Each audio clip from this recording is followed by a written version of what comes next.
नमस्कार, आप सभी का बहुत बहुत स्वागत है। आइए आज हम सभी श्रवण करें 2020 में अधिक मास मल मास यानी कि पुरुषोत्तम मास कब से प्रारंभ हो रहा है। 17 सितंबर को श्राद्ध पूर्ण हो रहा है और उसके अगले ही दिन से अधिक मास शुरू होगा, यानी कि 18 सितंबर से, और ये 16 अक्टूबर तक रहेगा।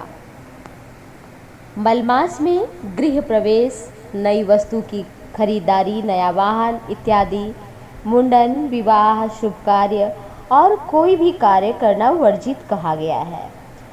इस मास में पुण्य कार्य यानी कि भक्ति मार्ग पर चलना चाहिए, सात्विक भोजन ग्रहण करना चाहिए, जमीन पर सोना, सात्विक आहार लेना, ब्रह्मचर्य का पालन करना, कीर्तन, जप, स्वाध्याय, भगवान श्री हरि के मंत्र का जप, इसके करने से सारे पाप नष्ट होते हैं। साथ ही साथ भगवान की अपार कृपा बनी रहती है।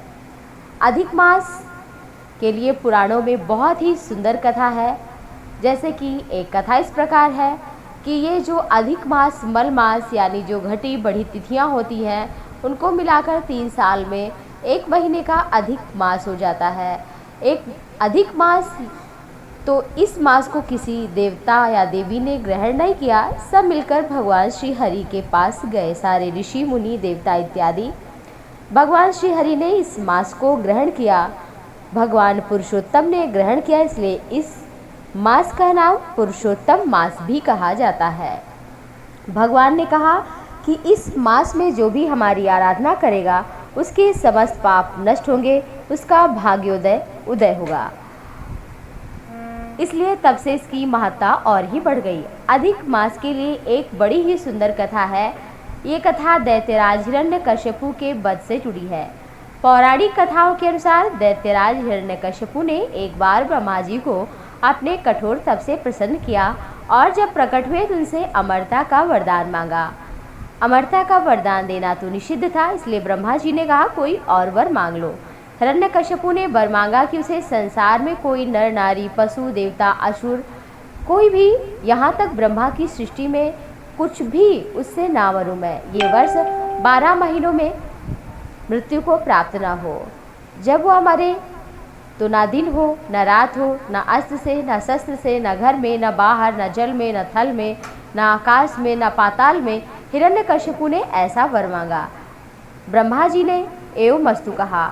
समय आने पर भगवान विष्णु ने अधिक मास में, क्योंकि 12 महीने के अतिरिक्त था, तो जो नृसिंह भगवान ने हिरण्यकश्यपु का वध किया था वो अधिक मास पुरुषोत्तम मास में ही था। भगवान का आधा शरीर पुरुष और आधा शेर के रूप में था। ना सुबह का समय था, ना रात्रि का, शाम का समय था देहरी पर, और ना अस्त्र से न शस्त्र से, अपने नाखून से, ना जल में न थल में। भगवान ने अपने जांघ पर अपने वज्र जैसे नाखूनों से, ना अस्त्र से ना शस्त्र से, ऐसे उसका सीना चीर करके उसे मोक्ष का द्वार दिखाया। हिंदू सनातन धर्म में प्रत्येक जीव 5 महाभूतों से ही हम सभी बने हैं। क्षिति, जल, पावक, गगन, समीरा।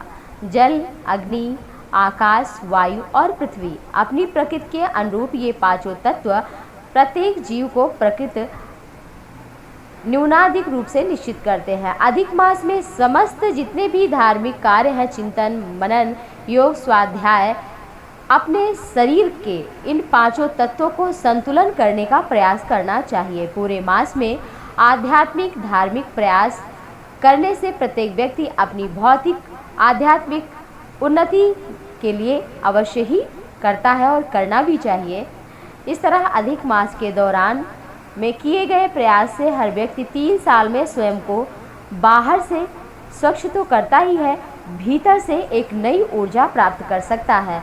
ऐसा माना जाता है कि इस दौरान किए गए प्रयासों से समस्त कुंडली दोषों का भी निवारण हो जाता है। और सनातन धर्म में श्रद्धालु व्रत, उपवास, पूजा पाठ, जप तप, ध्यान, कीर्तन, मनन, भगवान नाम, ब्रह्मचर्य इत्यादि का पालन करते हैं। पौराणिक कथाओं के अनुसार इस महीने में यज्ञ, हवन, श्रीमद् भागवत, देवी भागवत पुराण, श्रीमद् भागवत श्रीमद् भगवद गीता, भविष्योत्तर पुराण आदि का श्रवण पठन करने का विशेष रूप से फल मिलता है।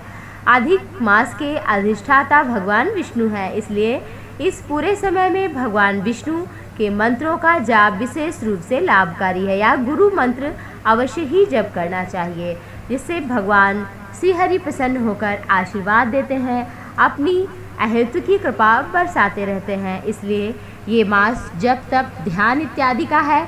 आप सब भी 3 वर्ष की जो ऊर्जा है वो 1 महीने में प्राप्त कर सकते हैं, ध्यान से, जप से, योग से।